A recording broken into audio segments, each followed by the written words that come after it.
All right, you ready? Okay, here we go. So I was supposed to talk about Noah and the ark tonight. And sometimes you think you're going this way, right? And Spirit says, no, we're going to go this way, a little switcheroo.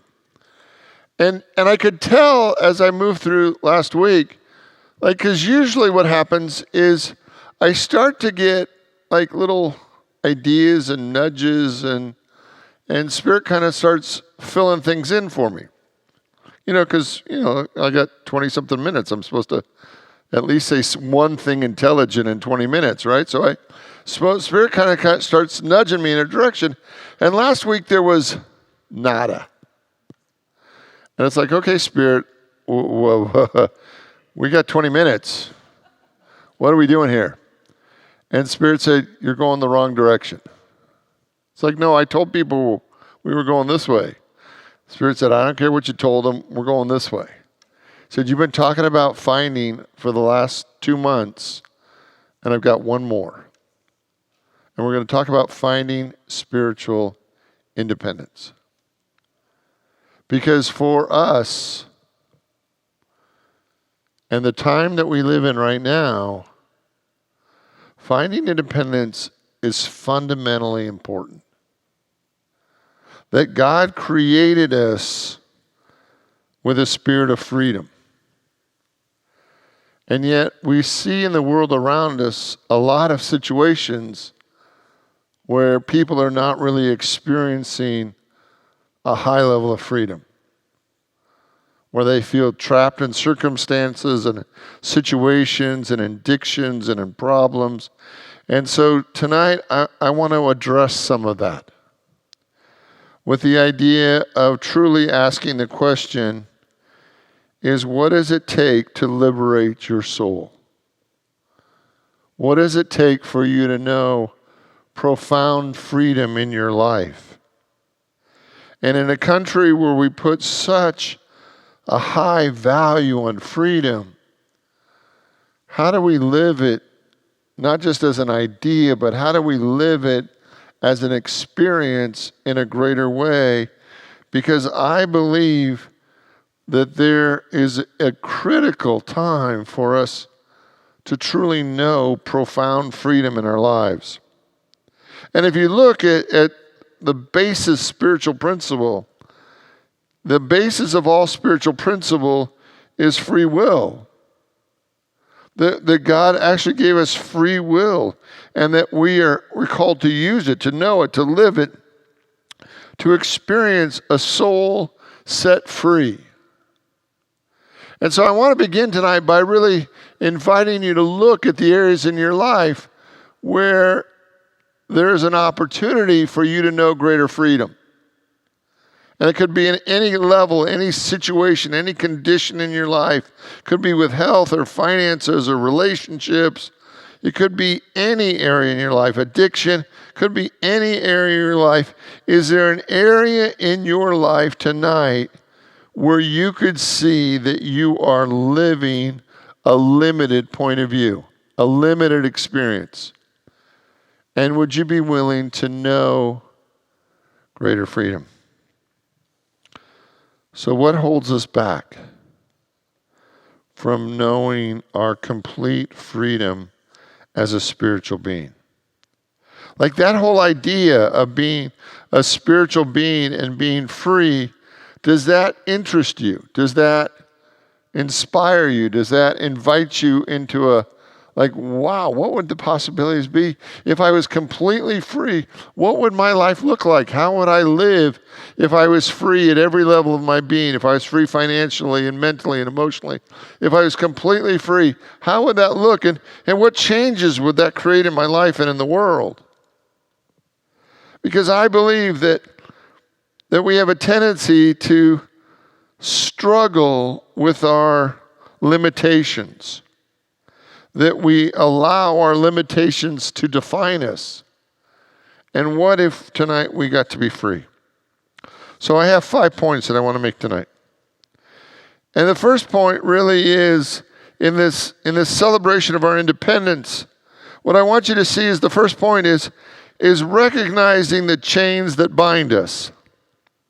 So one of the things that amazes me is how much our spouse can see our limitations better than we can. Does that ever amaze anybody else? That our spouse can see our limitations, and if you're like our relationship, and is willing to point them out. Right? In a way that is like, oh, okay, well, apparently everyone sees it better than I see it. But you can't be free if you can't recognize your own limitations. And there's a part of us that I believe in our woundedness and our brokenness and our limitations that doesn't want to see the places where we've allowed ourselves to accept limitations. And we just don't want to see it. But part of this journey, this spiritual journey that we're on, is that you actually have to be able to awaken and see where it's not working, where it's a problem, where it's not fully functioning at the level it could be. And recognizing our chains actually allows us to transcend them. That you can't heal what you can't see. You can't change what you can't be conscious of. You know, there's the story of how they train, and I'm not advocating this, so don't email me, right? How they train domesticated elephants. And it's really heartbreaking, right? When an elephant is small, they put a chain around one of its legs and drive the other into the chain, into a stake into the ground, and no matter how much the elephant pulls and pulls and pulls at that stake, it can't free itself. It doesn't have the strength. And as the elephant grows, what happens is they get so used to that chain on one of their legs, limiting their mobility, that when the elephant continues to grow and is this massive beast that could rip any chain apart, it doesn't even try anymore. It's so used to the limitation that if the chain is on its arm or its leg, it doesn't even try to free itself anymore. And I believe that that's part of our spiritual story, is that we get so used to the limitations that we were raised with, or the limitations of our family, or our culture, or our background, that we don't see those limitations anymore, even when they're problematic. Even when they limit our mobility, even when they limit our choices, even when they limit our life, we're so used to it, we just accept it. And tonight, I want you to be willing to see your limitations with new eyes, not with shame, but in a willingness to say, I can't heal what I can't see. If I can't see my limitations, I cannot ask the Spirit of God to transform them because I'm unconscious to them. The part of our spiritual journey, and I think for many of us, the most important part of our spiritual journey is learning to be conscious and aware and awake and to see the areas in our life that simply aren't working for us. And I want to use our own Declaration of Independence as kind of a roadmap for how to do this. So from Congress, July 4th, 1776, the unanimous declaration of the 13 United States of America. When in the course of human events it becomes necessary for one people to disavow the political bands which have connected them with another, and to assume among the powers of earth the separate and equal station which the laws of nature and the nature of God entitle them, a decent respect to the opinions of mankind require that they should declare the causes for which impel them to separate. So we hold these truths to be self-evident, that all men are created equal and they are endowed by their Creator with certain inalienable rights, that among these are life, liberty, and the pursuit of happiness, that to ensure these rights, the governments are instituted among men, deriving their just powers from the consent of the governed, that whenever any form of government becomes destructive to these ends, it is the right of the people to alter or abolish it and to institute a new government, laying its foundation on such principles and organizing its powers in such a form as to them shall seem most likely to affect safety and happiness. Then they listed 26 grievances. They listed them all, like clearly 1, 2, 3, 4, 26, why they were doing what they were doing. They had to see it. They had to see what the problem was.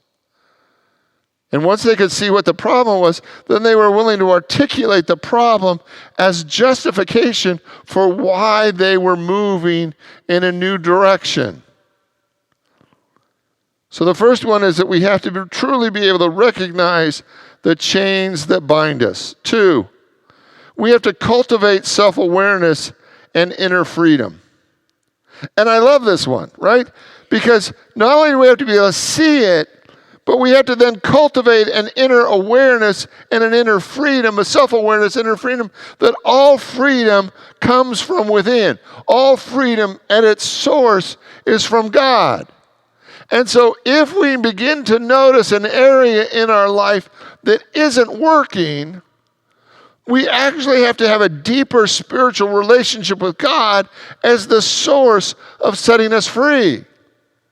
That it really is an inner job. And no matter what the outer limitation may be, no matter what the outer problem or challenge or need may be, it's always an invitation to go deeper and to have a greater spiritual experience. And that greater spiritual experience is the source of the transformation. Galatians 5:1 we read, "For freedom Christ has set us free. Stand fast, therefore, and do not submit again to the yoke of slavery."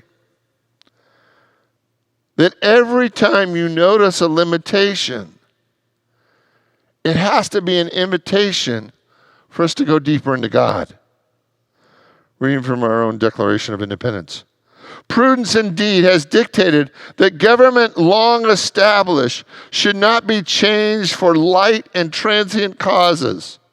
Accordingly, all experiences has shown that mankind is more disposed to suffer while suffering is sufferable, while evils are sufferable, than the right themselves by abolishing that form to which they are accustomed. What does that mean? It means that we have a high tendency to be able to suffer, that we are willing to tolerate all kinds of nonsense because we're afraid to make a change, but that all change comes as we connect with the power of God within us. 3, breaking free from external validation. And this is where it gets tough, right? Because how many of us have ever tried to be what somebody else wanted us to be? Have we all had that experience? We couldn't really be what our parents wanted us to be exactly, or we couldn't be what our spouse wanted us to be.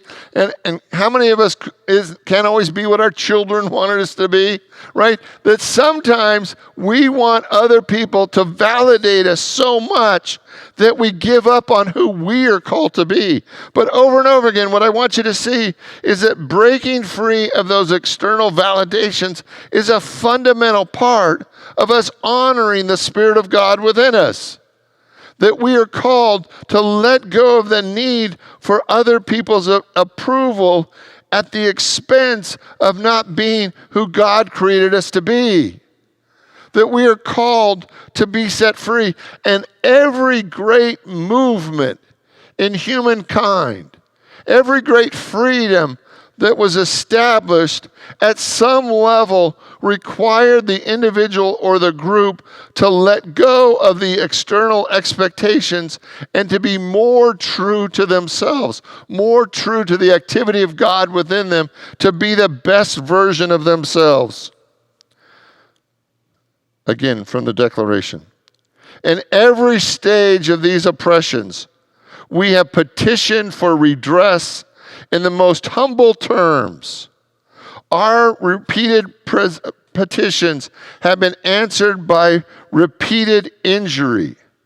A prince whose character is thus marked by every act which may define a tyrant is unfit to be the ruler of free people. Right? At the point, they just have to say, look, this isn't working.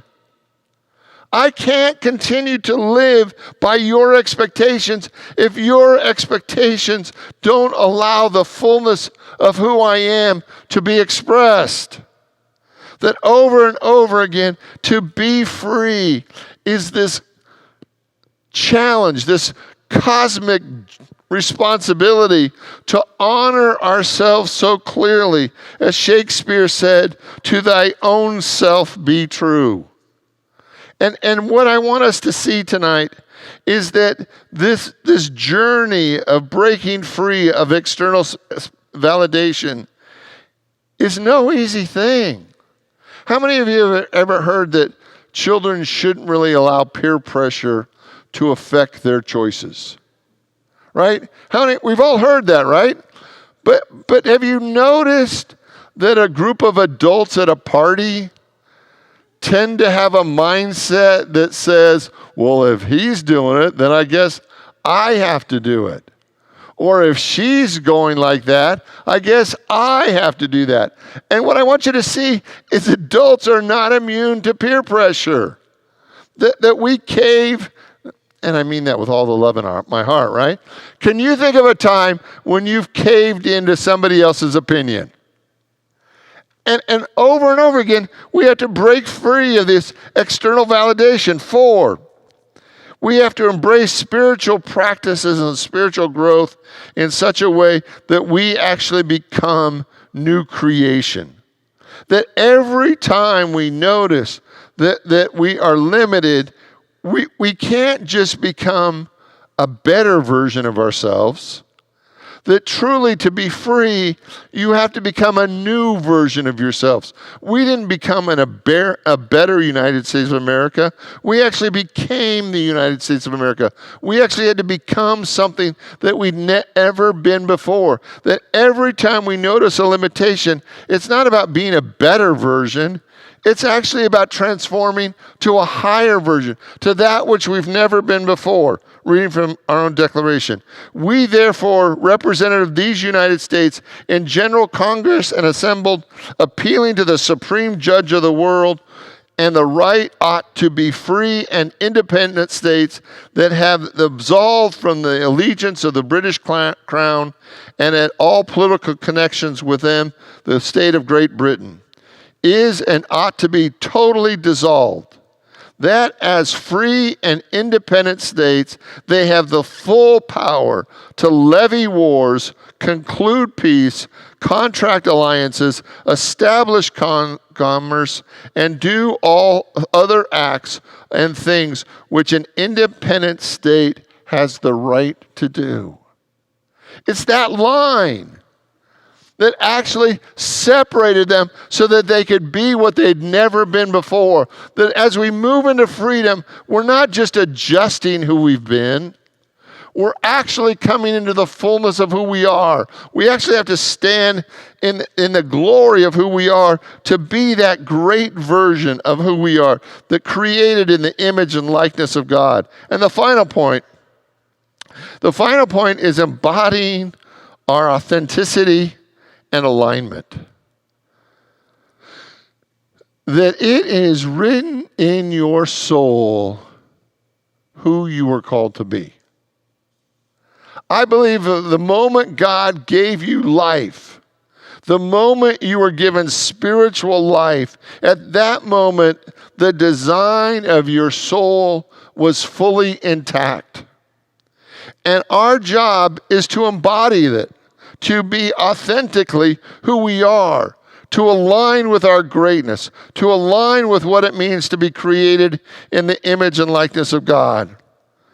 The final act of the Declaration of Independence was this: for the support of these declarations, with a firm reliance on the protection of the divine providence, we mutually pledge to each other our lives, our fortune, and our sacred honor. The most powerful part of this is they did not know how this was going to work. That they actually declared their freedom without the full awareness of how they were going to act it out. They declared their freedom from Great Britain, even though Great Britain was the greatest power in the world at that time, and they declared their freedom anyway. So the final act of declaring your freedom is to declare your freedom. The final act is to be the radiant expression of God that you were meant to be and to declare it. And as you declare it, it is established unto you. Not because you know how to do it, but in declaring it, it actually transforms you into the next greatest version of you. That over and over again, what I want us to see tonight is that I believe that every limitation that we are suffering with in our lives and our world is a spiritual invitation to express more God. That every issue, every need, every problem, whatever issue you're facing in your life, the way through this is to declare your freedom. Because the activity of God in you is greater than whatever you're facing. And as you declare it, it is established unto you. But if you don't declare it and just live with it, you spend day after day, week after week, year after year, adjusting to the limitation and suffering with it instead of declaring your freedom to overcome it. So what in your life have you outgrown that no longer makes sense to limit your expression, to no longer make sense for you to suffer with? Tonight, would you be willing to declare your spiritual independence and to be free? Will you pray with me? And I invite you to open your mind, your heart, your soul to the activity of God. There is but one presence and one power, one God, one good, expressing through us all. And tonight we give thanks for our path to freedom, for our spiritual independence. That whatever is presented to us in this life, God in us is greater than that. That we were born to overcome every obstacle, every challenge, every problem. And God in us is moving us to greater and greater and greater levels of good. So in all things we look to God. And in all things we give thanks. And so it is. Amen.